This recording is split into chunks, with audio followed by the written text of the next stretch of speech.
आदाब। सहारा news network में आपका खैर मकदम है। आप देख रहे हैं 24 घंटे का उर्दू न्यूज़ चैनल आलमी सहारा। अपने खास प्रोग्राम वोट की जंग के साथ हाजिर हूँ मैं मुई शादाब। 5 रियासतों के इलेक्शन जारी हैं। हर इलेक्शन के लिए सभी पार्टियां हर मरतबा कुछ ना कुछ इंतखाबी वादे करती हैं।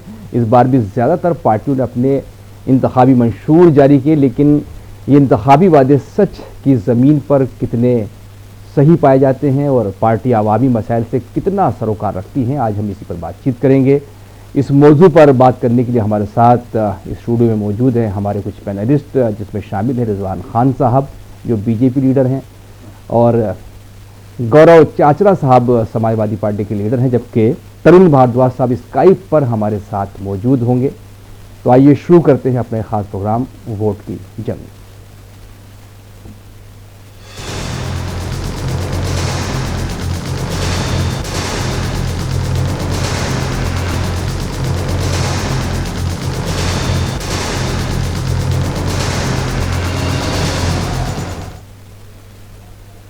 तो सबसे पहले अपने मेहमानों का इस्तकबाल करता हूं। जिस तरह मैंने जिक्र किया कि रिजवान खान साहब जो बीजेपी लीडर हैं और मोहतरम गौरव चाचरा साहब जो समाजवादी पार्टी के लीडर हैं, मैं इन दोनों मेहमानों को अपने स्टूडियो में खैर मकदम करता हूं। और साथ ही मैं इस्तकबाल करता हूं अपने एक और मेहमान जो तरुण भारद्वाज साहब हैं, कांग्रेस के लीडर हैं, वो स्काइप पर हमारे साथ मौजूद हैं, हम उनसे ही बात करेंगे। तो आइए बातचीत का आगाज़ करते हैं। जिस तरह मैंने जिक्र किया कि इंतखाबी वादे सभी पार्टियों ने किए हैं, लेकिन कितने सच साबित होते हैं वादे, हम इस बात पर बहस करेंगे कि कितना अवामी सरोकार है इस इलेक्शन के जो इलेक्शन मैनिफेस्टो हैं, ये इंतखाबी मंशूर उसमें। तो बात रिजवान खान साहब से शुरू करते हैं। बीजेपी लीडर हैं, ज़ाहिर इक़्तिदार में है बीजेपी, उनको मौका भी मिला 5 साल काम करने का। तो रिजवान साहब, ऐसा लग रहा है कि जो अवामी सरोकार हैं वो कहीं इस इलेक्शन में दूर चले गए हैं, जो दूसरे जज्बाती इशूज़ हैं उनका बोलबाला रहा जो अब तक के 4 मरहलों के इंतखाबात हुए हैं, तो अवामी मसले पर कोई बात नहीं कर रहा है। तो किस तरह से आप देख रहे हैं कि क्या अवाम के अपने सरोकार नहीं है इस इलेक्शन में? देखिए, सबसे पहले तो मैं बहुत ही अदब और एहतराम के साथ आपको बताना चाहता हूँ कि यहाँ ख़ासतौर से उत्तर प्रदेश में कुछ लोगों ने जहर घोलने की कोशिश की है, लेकिन आज उत्तर प्रदेश की जनता समझ गई है। जिस योगी आदित्यनाथ की सरकार में उन्हें रहने के लिए एक छत मिली, इलाज करवाने के लिए आयुष्मान का कार्ड मिला, घर में चूल्हे से बचने के लिए उज्ज्वला के गैस सिलेंडर मिले, विद्युत योजना में मुफ्त बिजली के कनेक्शन मिले, वो लोग आज विकास को देख रहे हैं। सड़कों का एक शानदार जाल, हाईवे चारों तरफ हो गए हैं। यही वो उत्तर प्रदेश है जहां ग्रामीण क्षेत्र में 2 घंटे बिजली नहीं मिलती थी सिंचाई के लिए किसान को, आज वहां 18 घंटे बिजली अवेलेबल है। इंडस्ट्री के लिए 24 घंटे बिजली अवेलेबल है। ट्रांसपोर्टेशन बिल्कुल सुगम हो गया है, बिल्कुल आसान हो गया है। तमाम लिंक से छोटी छोटी जगह रोड बन गए हैं, बड़े बड़े रास्तों से वो लिंक हो गई हैं।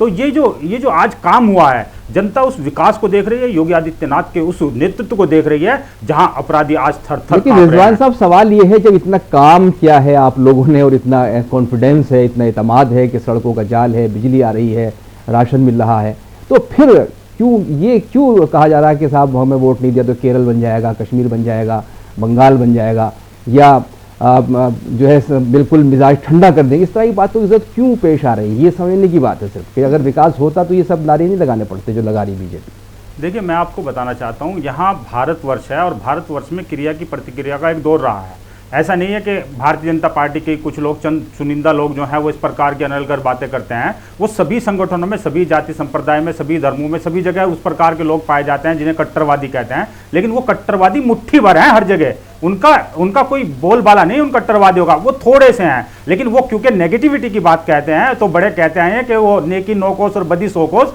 इसलिए वो चर्चा में जल्दी आ जाते हैं। नहीं तो जो अच्छे काम है, आप अच्छे कामों की तुलना करिए। योगी आदित्यनाथ जी के जितने भी काम है उनकी मंशा पे कोई सवालिया निशान थोड़ा ही है। और यहां तक कि आप देखिए कि पार्टी नेतृत्व, पार्टी का, मेरी पार्टी का कोई एजेंडा थोड़ा ही है। ये तो जहर उगलने वाले जो लोग हैं, नकली किसान, वो जहर उगल रहे हैं कि जी वो गाय बीजेपी का वोट चढ़ गई। अरे आप समझ लीजिए, हमारे देश में गाय को माता का दर्जा दिया जाता है ना। आप इस तरीके के अनलगर आरोप, अपमानजनक शब्दों का इस्तेमाल करेंगे गाय माता के लिए, तो कहीं ना कहीं लोगों की धार्मिक भावनाओं को ठेस पहुंचेगी। वो आपको चलिए गौरव चाचरा साहब से पूछते हैं। ये जाहिर है कि एक बड़ी इस वक्त जिससे मुकाबला है, और खासतौर से बीजेपी वाले भी अखिलेश यादव को ज़्यादा टारगेट कर रहे हैं, और जिससे मुकाबला होता है उसी से खतरा भी होता है।